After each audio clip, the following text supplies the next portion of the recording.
Hey everybody, welcome to another recap video with Dee. As you all know, I am going to be keeping up with Kandi and the Gang. The show is out on Bravo now. So I'm definitely going to be uploading videos as the episodes are released. Just giving my opinion, a little bit of comedic commentary. So let's get into it. I can already tell just by episode 1 that they're definitely giving us what we want to see in reality TV. Before the show, before the show was released, the first episode came out, I already knew Mama Joy's Bertha and Aunt Nora was going to give us some real entertainment. Now, I do wish they gave us a little bit more screen time of them, but I understand it's just the first episode. Now, OLG, the restaurant, has been going strong for a little while now. I think about 5 years, maybe a little over, I'm not sure, but it's been a while. So obviously the business is doing well, paying its bills, but the way the business is being run over there is trash, terrible. And they brought in this new operating manager, Philip. He definitely is going to shake things up. I can already tell things are about to get real shaky. His demeanor, he's very business driven. Seems like he's all about business, and he is nothing to be played with. Now, he ain't all squeaky clean. His teeth might be, but he's not all squeaky clean, because I do want to speak on his professionalism as a leader. His professionalism as a leader is not up to par.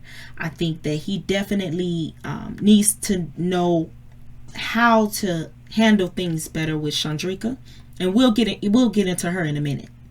We'll get into her, but Philip, the way he responds to her, the way he handles her, it's not a good display.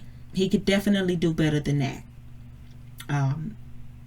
Just by being the leader, just being ahead, he has to show by example, and that's just something that I firmly believe in.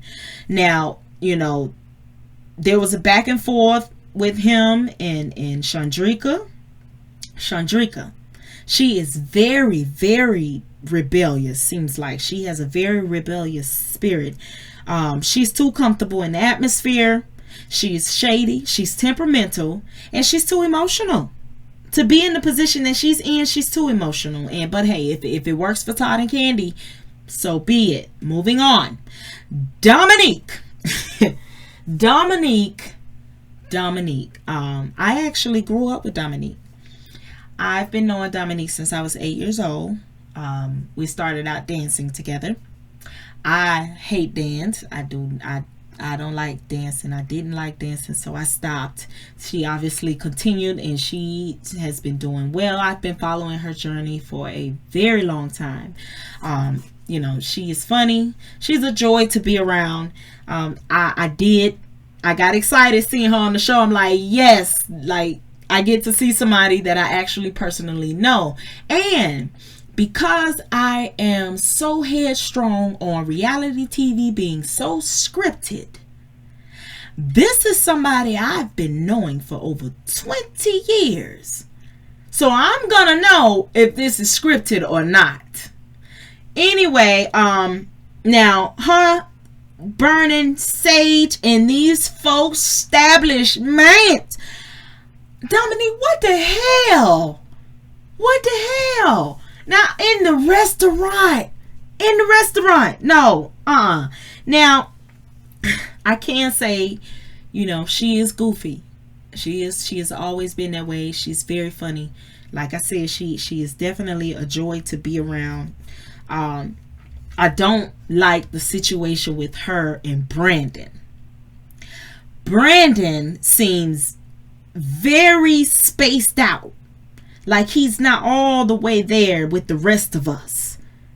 But who knows? Let's see how the show turns out. It might display him differently. But, the situation with him and her, it just seems a little off. It's a little creepy. Him saying the whole reason he got the job was to be close to her.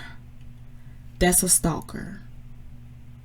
But moving on. Kandi, she met up with her mom and her aunt separately. She was asking them questions about the employees and how they felt about the employees. This was a funny part because, you know, Mama Joyce and Aunt Nora tried to be a little wholesome in their explanation on the employees, but Aunt Bertha, she definitely said it how she wanted to say it, and she wasn't gonna change it. None of them worth a damn. She gonna tell it like it is. Now that part, I really enjoyed that scene. Another part of the show that I liked seeing was, you know, the reunion, her bringing back the old employees. Torin particularly, I like him. He seems very driven. I love his style. He has great vision. He went into the right industry, event planning. Like Kandi said, he was an asset, and I can definitely see that. He seems like he genuinely cares about the restaurant. Just by the way he was willing to just come pop up and set up for the reunion party. I love it. Also, another person I want to shed light on was Rashard. He seems like he definitely cares about the business. Genuinely cares. Not just coming for a job, but they genuinely care. You know, him. And another thing I want to point out is he was sharp, honey. Rashard is sharp. I like him. I like his style. I like that. Anyway, now him coming from Blaze to OLG, I get why he is the way he is, the way he dressed, the way he carries himself. He needs to go back to Blaze, because being over at OLG seemed like it was a cultural shock for him. The establishment is definitely not run anywhere near close to how Blaze is. But moving on now, another one of the OGs from you know, back then, one of the employees, Little Richard. I mean, Medium Richard. No. Lord, what's his baby name? Brian. I love him too. I do. I love him too. You know, now he definitely seems like he is full of positive energy. But that toupee gotta go. Sick of it already. I don't want to see that the whole damn season. I don't want to see that rat on his head. But I still like him. I do. Anyway, moving on. The most cringy part of the show for me was Todd. And that whole situation with the power going out, it was a hot ass mess. Literally. They had the customers sitting in that heat, eating their food, sweating, in the dark. No, I got to see. Because if a roach crawl across my food, I got to see. I got to know what's going on.